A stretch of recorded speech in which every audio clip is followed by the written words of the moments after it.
Thank you. It's really a pleasure to visit with you guys today. I know it's strange in these times still, and I suspect your guys' eyes might be burning out because of Zoom. And so we'll try to make this as quick as possible today. This conversation actually started a few years ago at the AAMC, and it was some of the faculty there kind of brought up some topics, and one thing led to another, and here we are. The intent was to one day come out and visit you guys, so hopefully that's able to happen in the future. I just want to start real quickly and acknowledge the people, the original inhabitants of where I am from. And so right now where I'm calling in from, which is Portland, Oregon. So Oregon Health and Science University is actually built upon and occupies the traditional territories of the original inhabitants here. In fact, one of our elders that advises us, their mother was born in the Chinook village that OHSU is now built upon. And so that isn't very long ago. So we acknowledge the Multnomah, Clackamas, Tumwater, Watala bands of the Chinook, the Tualatin, Kalapuya, Molalla, Wasco, and many indigenous nations of the Willamette Valley and the Columbia River Plateau. And I acknowledge their continued connection to the land here, the water, and community that's been from time immemorial. And I pay my respects to these stewards, past, present, and future. I also acknowledge the systemic policies of genocide, removal, relocation, and assimilation that have impacted and continue to impact Indigenous and Native communities to this day. And I also acknowledge that all of us are here because of the sacrifices that were forced upon them. I'm going to share my screen now, and we'll get going. All right, quick sound check. You can hear me okay? All right, you can see the slides? Great. Well, I always kind of start with where my vision is. And, you know, I am Ojibwe. I'm from northern Minnesota. And I believe in the strengths of Indigenous people, and I believe in the strengths that come from tribal nations across Turtle Island or across the United States of America. And I really believe that the future generation or the new generation of Indigenous health professionals will help us bring health to all people because of the things that we've experienced, some of the things we've had to go through, and some of the solutions we've had to come up with. So that's kind of the premise from like where I begin and where I start from. I'm going to take you way back, and there's going to be a lot of stories today, and we're going to thread that into some of the curricular elements and sharing about what we're doing and weave that into what's going on at your medical school, and maybe think about how things could change or how you guys could advance and accelerate the narrative there as well. But this is a photograph, one of the earliest photographs of anybody in my family, overlaid with a photograph of me from when I was practicing at Wisconsin. This is a picture from a private photo collection. So I don't know if anybody on the call has that experience to share, but if you can find pictures of your family in the private photo collections of once very wealthy people, it's a very interesting experience to say the least. So this is the earliest photograph of my family. It's my great grandma there. And this is Dakota territory. So there was an epidemic that swept through Ojibwe territory early 1900s, and it pretty much killed everybody in her family. And so she was removed from the home because her dad was not deemed acceptable parent material, I guess, is what the state may have said. I'm not sure. And then they took her to Dakota territory to raise her to be a nun. So this is when she was at a sister school in what was then Dakota territory. And her training was in the domestic arts. So they were being taught to bake, they're being taught to cook, clean, and sew. And this is her practicum, which was uncompensated, where she was distributed throughout the county. And this is at Judge Coffey's farm. So this is from Judge Coffey's private collection of photographs. And they would take a photograph of my great grandmother every year, usually from behind. So I don't know if she's like happy or sad in this. And the reason I show this is because on the left side of the screen, that's where I am, okay? I'm a physician, I'm an educator. and I'm also Ojibwe, right? Yet I acknowledge that there was a severance in my family. We went from speaking 4 languages to 1. We went from having lots of different beliefs and values to 1 in this moment that was driven by education. And so I have to acknowledge that while I am on the side that she's on, I'm also on the educational side, a side that has caused a lot of trauma to our communities. And I just like to set that from the outset, because sometimes our communities can be highly skeptical of educational initiatives. They can be highly skeptical of educational institutions that want to have relationships, and it's for good reason. So that's where I like to start today. So out here at the OHSU Northwest Native American Center of Excellence, we are situated in Portland, Oregon. The hand flame, our logo is there in Portland. And the primary tribes that we work with are the 9 federally recognized tribes across what is now present day Oregon, as well as the additional 2 Columbia River Treaty tribes, which, you know, the Yakima Nation and Nez Perce up into Idaho. So that's our real target area. We didn't, when we started the center here, I didn't actually go to the deans of the School of Medicine to try and start it. I went to the tribal leaders and said, I requested a meeting, and I said, would you guys even be interested if I wanted to start something like this? And people heard me out, didn't say anything. And then this left it at that for a while. And then a few weeks, maybe a couple months later, I heard back. And the 43 tribes of the Pacific Northwest decided to give us the go-ahead. I basically asked permission to try and start something in this region, and they said, yes, you have permission to try and start something, and we would like to be partners. And that's the point at which I decided to talk to the deans about starting a center of excellence here at OHSU, because I knew it would not be effective without the partnership from the tribes. And so we have a subcontract, one of the co-PIs is at the Northwest Portland Area Health Board. We pay them for their expertise, and the health board is actually owned and operated by all 43 tribes of Pacific Northwest. I have to go to the snake pit, it's called, a couple times a year, and I have to present to all 43 tribal delegates about our work that we're doing and get feedback, as well as talk about ideas for the future. And so it's a really strong partnership, and I'm very grateful for it, because they have expertise that I would have not, in areas where, and they're way more advanced and have expertise in areas where I didn't even think things were possible, right? So having them involved has been probably one of the greatest gifts of the center that we have here. I'm going to just show you this, and then I'm going to bring you back to some of this later. In 2015, there was an unintentional cluster hire of American Indian Last Native faculty at OHSU. It brought us up from 7 to 10 American Indian faculty. This isn't adjunct faculty. These are paid faculty positions. If we counted adjunct faculty, it'd be way higher, right? But these are people who have faculty appointments in departments across OHSU School of Medicine, and in multiple disciplines as well. One thing led to another, and over the course of 2 years of me being here, we started the Northwest Native American Center of Excellence in 2017.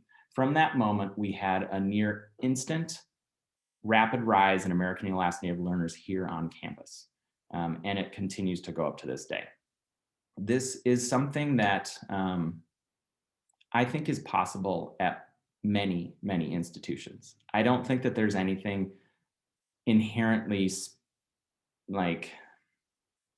I don't think that the location in Portland makes it perfect for this. I don't think that our population makes it perfect for this. I don't think our medical school makes it perfect for this. There were some right things that came together, and it has resulted in a rapid rise in both faculty and American Indian Last Native learners. However, I believe this is reproducible at other places across the country. Now we're going to start diving into academic medicine a little bit. American Indian Last Native faculty are the least represented of any faculty group in the country. We, for whatever reason, when we are hired in, we're mostly brought in as clinical instructors and or assistant professors, and by and large leave academic medicine in less than 3 years on average.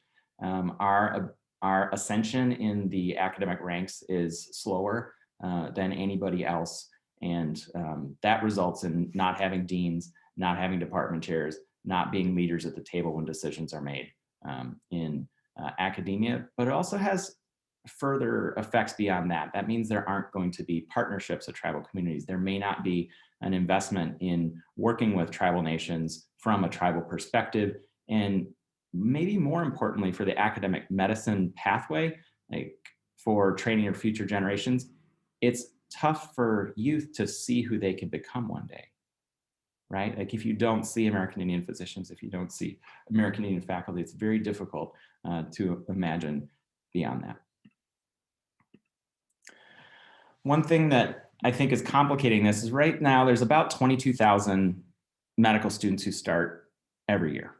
I picked family medicine residents. There's about 2,000 every year who match into family medicine residencies because family medicine is the specialty that serves indigenous populations most in this country. Of all of the family medicine residencies in this country, there are 2 that are focused on tribal health. The Seattle Indian Health Board and then New Mexico's Family Medicine Residency Program has a satellite clinic with the Indian Health Service. The result is that there's 4 American Indian, Alaska Native specific trained residents in the country each year. And this is for a population of folks where we have tremendous workforce shortages and workforce vacancies, especially in physician workforce. So in some of the IHS service regions, we have up to 50% vacancy in physician positions. And it's a system that's kind of like achieving the result of its design, right? Like if you only train 4 people each year to specifically work with American and Alaska Native people, you're not going to be able to fill the void that exists across the country. So I think it's a national systemic problem based on the way things are set up right now. If you look at US medical schools, this is AAMC data from 2018, 43% of US medical schools do not have a single person who's American Indian or Alaska Native alone in their medical school student body, years 1 through 4. 43% of schools don't have a single American Indian, Alaska Native in their student body. There's 153 US medical schools, and there are 8 schools which are known for training greater than 50% of all Native students who graduate each year. University of Washington, now OHSU, Arizona, New Mexico, Oklahoma, Wisconsin, Minnesota, and North Dakota.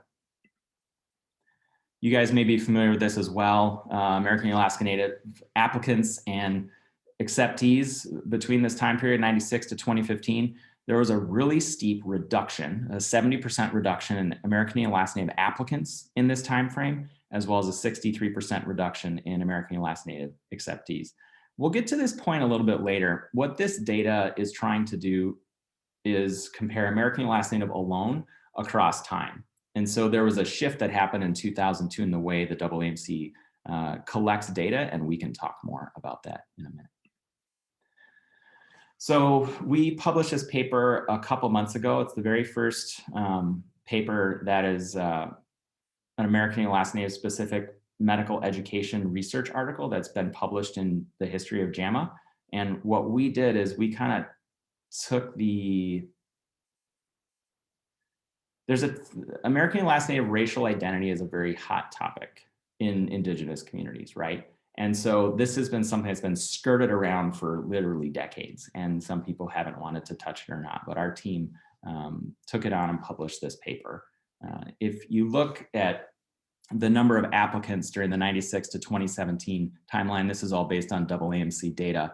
There was a change in 2002 that allowed people to select more than one race. Prior to this, it was single race response.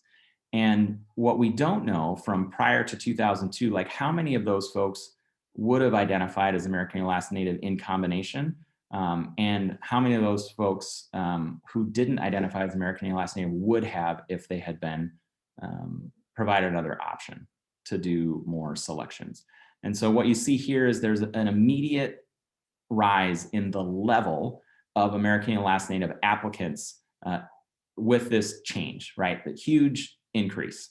And then what the blue dots there, that's actually the actual recorded number, whereas we built this counterfactual model to show what was projected to happen based on this change, and then what would have happened had the change not happened. And so interestingly enough, you'll see the gray line, that's the counterfactual, which would have happened had the change not been made, the population of American and Alaska Native alone people in the country continues to rise since 2000.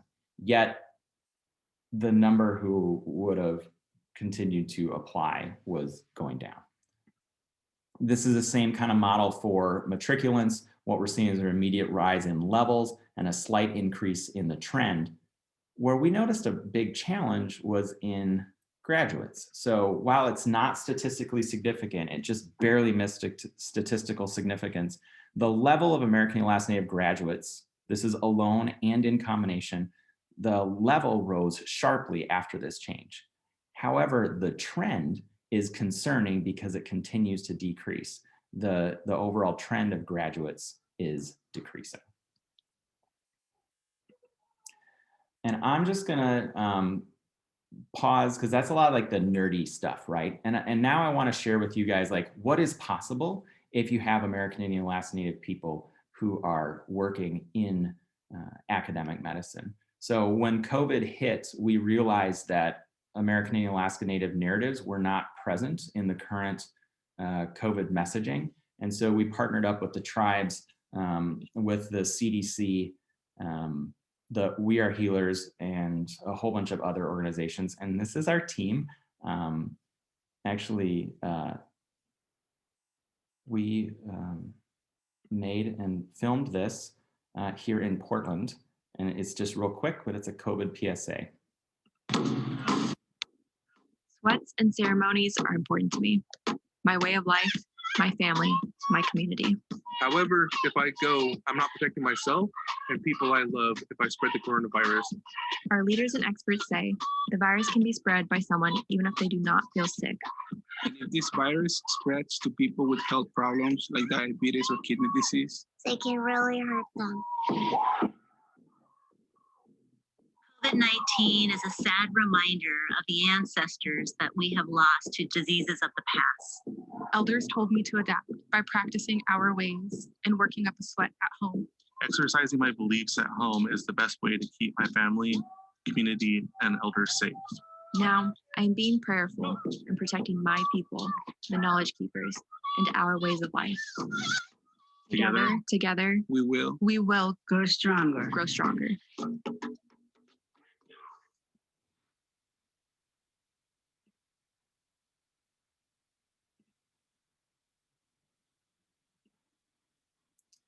So that is an example of some of the things that we're trying to do to make sure that like we reach Indigenous people here. And those are all, everybody who's featured in that actually works at our center or with us through the tribes and the health board. And it's been really impactful. I actually got a text. We've been doing all sorts of PSAs like this with the tribes, and I actually got a text from a community health worker that works over a massive area. And they said that their elders specifically said they're starting to get vaccinated because they saw the PSA we did that explained the vaccination from a Native perspective. And that is powerful, not only because some of our knowledge keepers are the ones that are getting the vaccine, but people listen to what elders say and they watch what elders do. And so if you've got the leaders of your community are starting to get vaccinated, then the rest of the community will follow by and large. So I started the Northwest Native American Center of Excellence, and I built it off of 4 presuppositions. And I built it off of those presuppositions or those affirmations in response to what I consider some falsehoods that are often stated. So I won't state the falsehoods, I'll state the positive kind of affirmations, which I believe in. What I believe is that American Indian Alaska Native youth, they are knowledgeable and they're curious. American and Alaska Native youth, they are interested in STEM careers.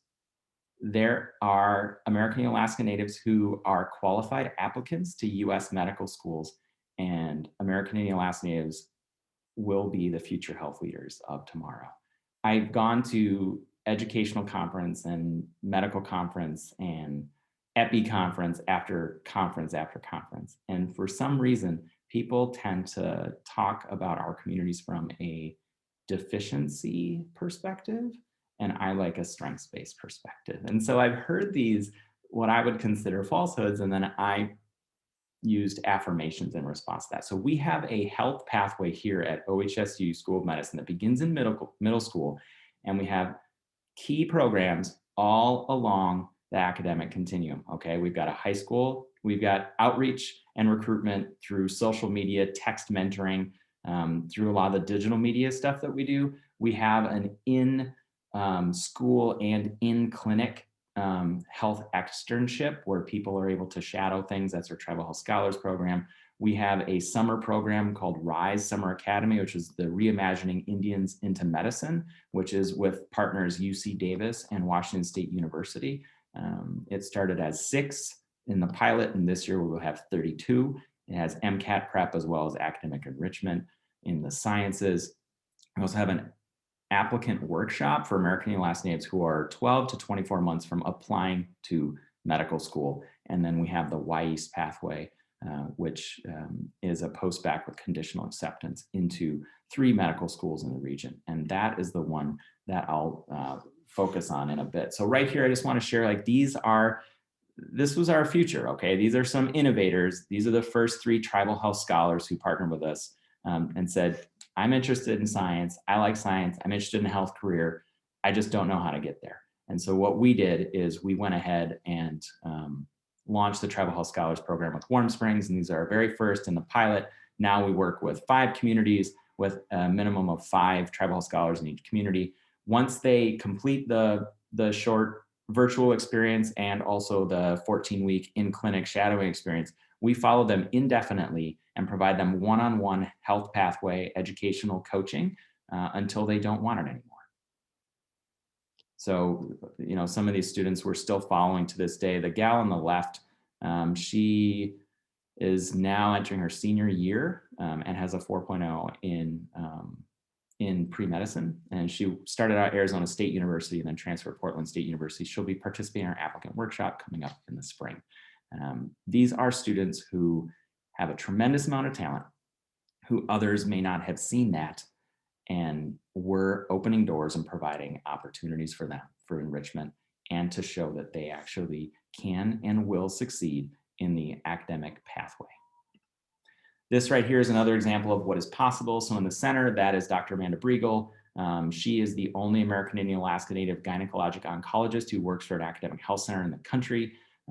They work here at OHSU in the Knight Cancer Institute, and this is her team, the nurse practitioner on the right, and then her nurse/MA on the left. And they have a outreach program with the tribes across the region to identify HPV subtypes and do HPV subtype analysis, because there's concern that the HPV vaccination, the quadrivalent or heptavalent ones that are offered at this time, do not cover the subtypes that are in American Indian Alaska Native communities.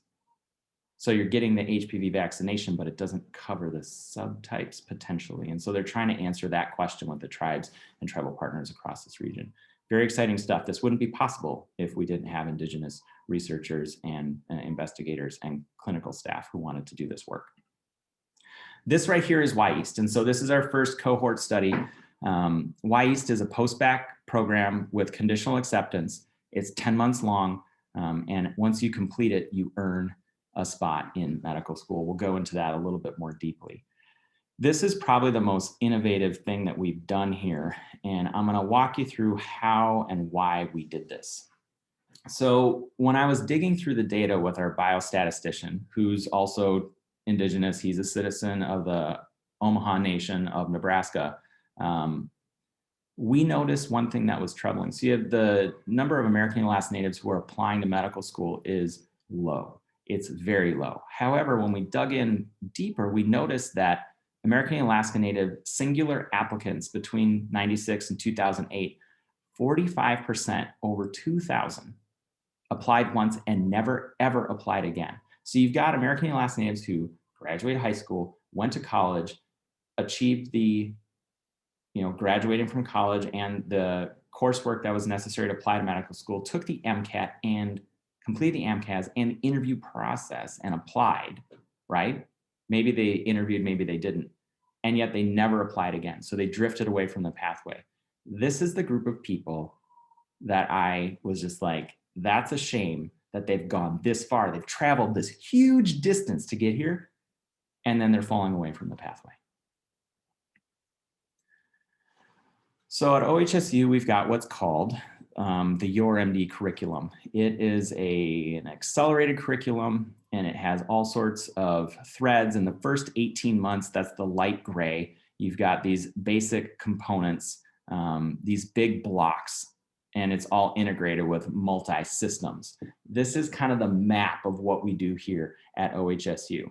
So what we did with Y-East is we took that Your MD curriculum and we built out a curriculum that mirrors the first 18 months of medical school, right? With a big emphasis on foundational sciences of medicine, MCAT prep, and then also Indigenous health and wellness.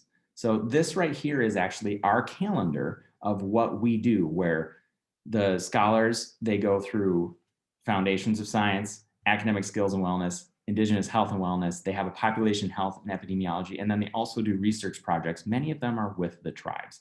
One of the biggest barriers for American and Alaska Natives into medicine happens to be the MCAT as well. And so we have a really significant, robust MCAT prep experience that's done in conjunction with Kaplan and with in-person instruction that we have here at OHSU. And then in addition, we add in some clinical shadowing. That's our map for what we do. So the Y-East pathway, as I mentioned a little bit briefly, is a 10-month intensive mirror curriculum to OHSU. It occurs within the School of Medicine. So here are these people who have applied to medical school and have been rejected. This is who it is for. It is for American Indians, Alaska Natives, citizens of federally recognized tribes who applied to medical school, were unsuccessful. That's who we're looking for. This program is not a recruitment tool. If someone gets into medical school, they are disqualified from attendance in Y-East, like they no longer fit the criteria, right? Because you've gotten into medical school. So we don't want those folks. We want the people who are on the cusp. It is tuition free. A living stipend is provided because Portland's expensive. And then at the end, if they meet the conditions for acceptance, they earn acceptance into our medical school. Now we've expanded beyond the pilot, which the first couple years was OHSU alone. The third year involves OHSU, WSU, and next year we've now expanded to a total of 16 scholars from an initial 7, and we work with 3 medical schools across the region. So to date, we've had 3 cohorts of 29 individuals. 100% have achieved the threshold MCAT. This is not what I expected at all.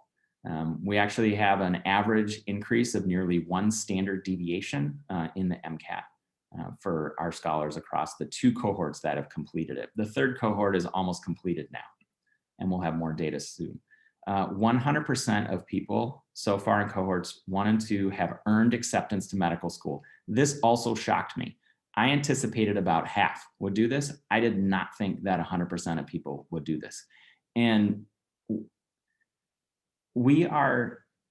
the people we're accepting to this program, according to like traditional metrics of admissions departments or whatever, may be deemed like too high risk or all sorts of different terms that are used in the admissions process. And this group is really changing the system that we have. And we'll talk about that a little bit more later. We've had 87% of the scholars who've earned acceptance have matriculated in medical school. One student decided that this isn't really for me, I'm gonna do public health instead. They chose not to go to medical school after being accepted.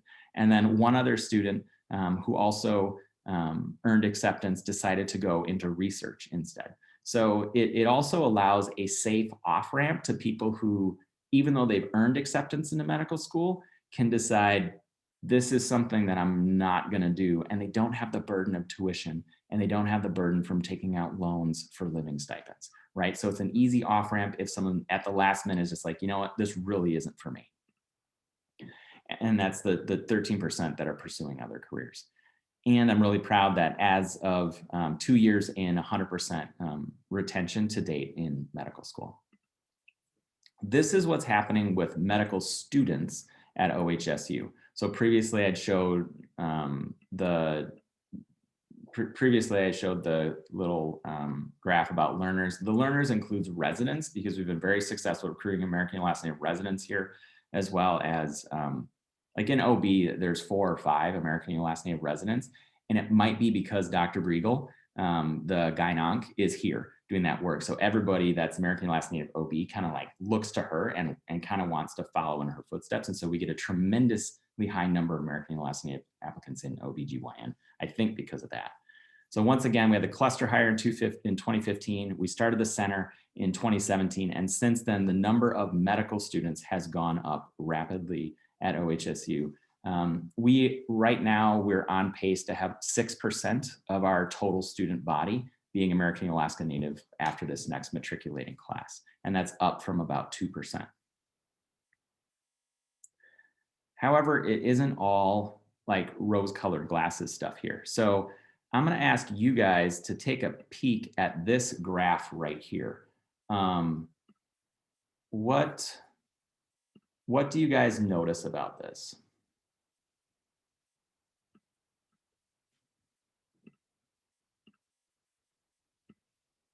Anybody?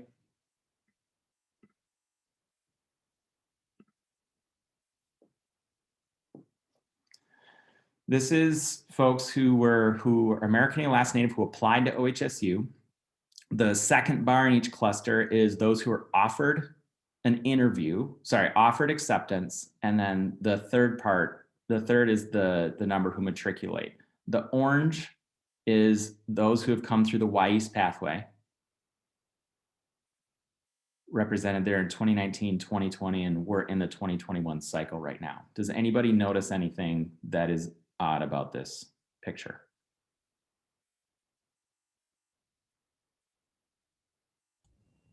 You have a really high percentage of your program individuals matriculating. Almost, I mean, you're 5 or 6 out of 7, 6 or 9 out of 9 for offered an interview. So the success rate is astronomically higher than what the baseline is. Mm-hmm. So on the flip side of that, does anybody notice anything about our general cycle admissions process? It's terrible. Terrible. Absolutely terrible. Our partner institutions that we work with, there's 5 other medical schools in this region that we work with. We receive so many more American last name applicants than they do. Yet all of them were offering more seats and matriculating more American last names through the general cycle than we were. If you look at that previous table, you're just like, oh my gosh, you guys are doing amazing. And like, this is all going up. But like, this tells the story of how change can be difficult. And you have to kind of work over time to identify multiple points in which change is possible. This past year, meeting with our admissions dean, who's been a tremendous advocate for us, as well as the chair of the admissions committee, I provided data that was specific to the number of applicants that all of our peer institutions that we actually partner with on program who are American last native receive versus the number of interviews offered versus the number of acceptances offered versus the number of matriculants. And we were 10 times as high as some schools in the number of American last native applicants, yet we were behind everybody in American Alaska Native matriculants through the general cycle. And so we had to look at our process, and it's like, what is it about our process that is resulting in us not screening, not offering interviews, and when they are interviewed, not being offered an acceptance at the rate of our peers? Because there was a big difference. And so we've been working with our team here to identify some of those challenges, to identify solutions to those challenges. And hopefully in 2021, we see a flip of what we've experienced here. And that could result in us having a really significant increase in American last names who come through and matriculate in the general cycle, okay? It's not all rose-colored glasses here. It's not just this amazing thing that we're doing and all of a sudden it's just perfect. There are real struggles and challenges that we have to deal with that are baked into the system. And I'm sure you guys have dealt with some of those things as well too.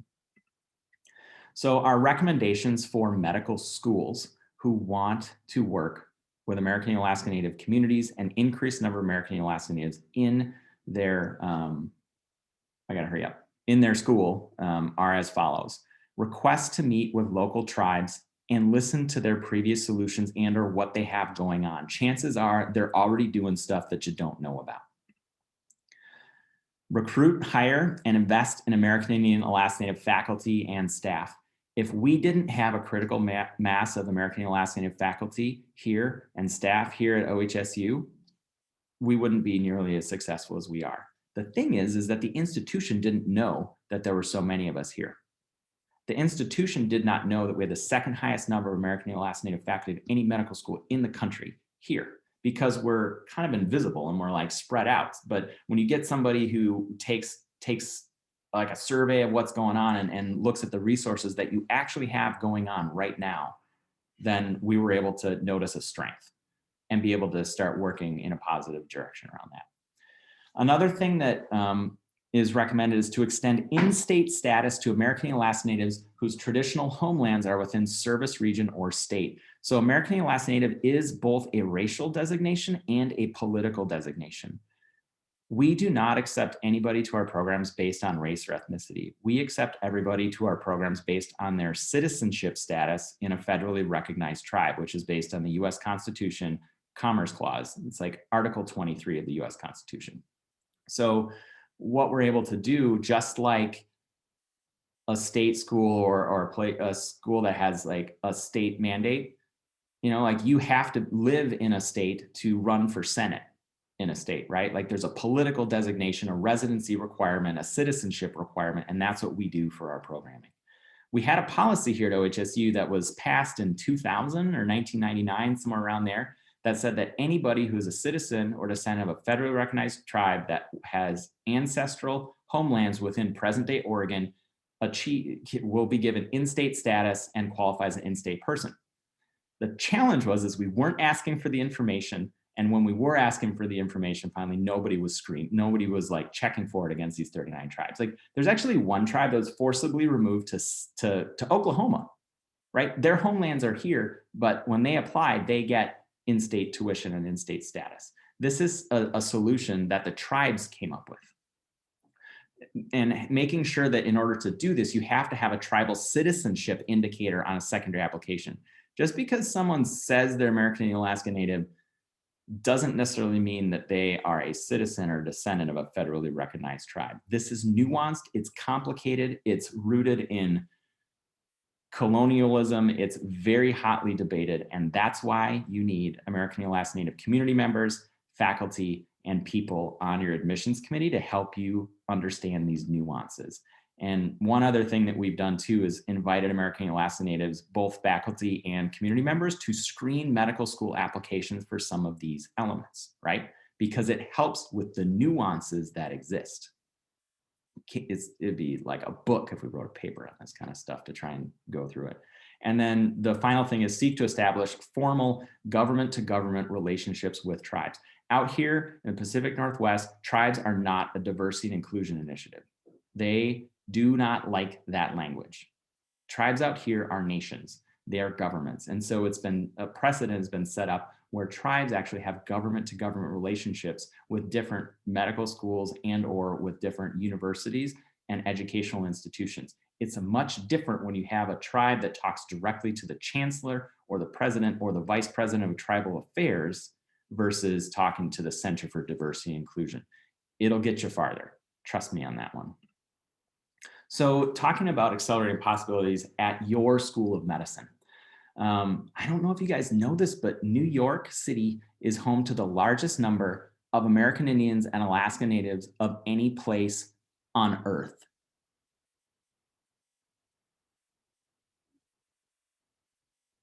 On Earth. Like, you guys are at the biggest advantage on a numbers basis to get American Indians and Alaska Natives in.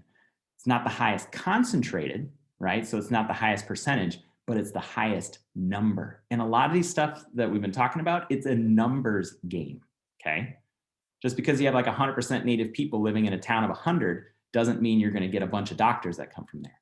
But if you have 130,000 American Indians living in one area and a select number of zip codes in a concentrated area, that might be a pretty good population to draw from. The American Indian applicant pool is not shallow, and I think schools need to be innovative with new solutions to try and ensure that Indigenous people are trained to become physicians in this country. I will ask this, I don't know if other people can answer it in the next session that we're doing, but do you have American Indian Alaska Native faculty and staff at your institution? Find out, figure it out, get people together, because this also may surprise you. And then do you have active tribal partnerships, both reservation-based and urban-based? And in New York, you will have a large urban Indian population. There's a lot of really cool stuff that I watch coming out of New York from urban Indian people in New York. Like there's one filmmaker that works with Spike Lee. She is amazing, okay? And she is training there in film. And there's just a lot of great cultural elements that are coming out of New York for Indigenous people. It's not all LA, it's not all the West, it's not the Plains. It's New York City is driving some of this change. And so when I think about your School of Medicine and how your vision is to have entrepreneurial thinking, to take risks and to disrupt the status quo, I think one of the greatest ways to do that is to take a problem that has plagued almost every medical school in this country and not just look at the problem or the challenge differently, but to look at the solution and come up with a better, newer, more interesting solution. Is to look at your solutions differently. And so when I look at your guys' vision and what you guys put out there as what you want to be as a medical school, you see that these kind of opportunities and innovations could thrive within that environment. And so, the last thing that I would leave you guys with for questions here is, what would such values like this look like for American Indians, Alaska Natives at Mount Sinai? All right, one more thing, sorry. That is the story of how we got from where we were in 2017 to where we are today. I think we're gonna peak at 80 learners a year, give or take, and that's why I've been actively looking for partners across the country to build post-bac programs just like this, because I'm not convinced that having a post-bac program at OHSU where then the scholars go off to other campuses will be as effective as if we had post-bacs in those multiple locations and places. And so in the next session, I'll be able to talk with people more about that, because we have some cool funding opportunities, and we might be putting out an RFP soon for other medical schools to apply for funding from us to expand post-bacs across the country. It's just throwing that out there. So it's coming down the pike. This right here. So we grew a baby during the pandemic. So this is our little daughter, Hana Hukulani O Kauna Oa Ninham Brot. And she's tied to you guys, okay? So the Wappinger tribe was pretty much decimated. And they were from Manhattan Island. And the Wappinger tribe was pretty much decimated down to 19 followers and one sachem or chief that led the band. That sachem's English name was Daniel Ninham. My daughter is a direct descendant of the last chief of the Wappinger Nation, who then joined in with the Oneidas and the Stockbridge Munsee Mohican. My wife's Oneida and her mom is Stockbridge Munsee Mohican, and I'm Ojibwe. And so right there, you're looking at resilience. You're looking at people who survived. And she carries in her DNA the people that used to be the indigenous ones of Manhattan Island. And so a lot of what I do is reshifted, and it's for our communities and it's for our future. And that is our future. So I'm gonna stop sharing now, and I would love to take some questions. Sorry, we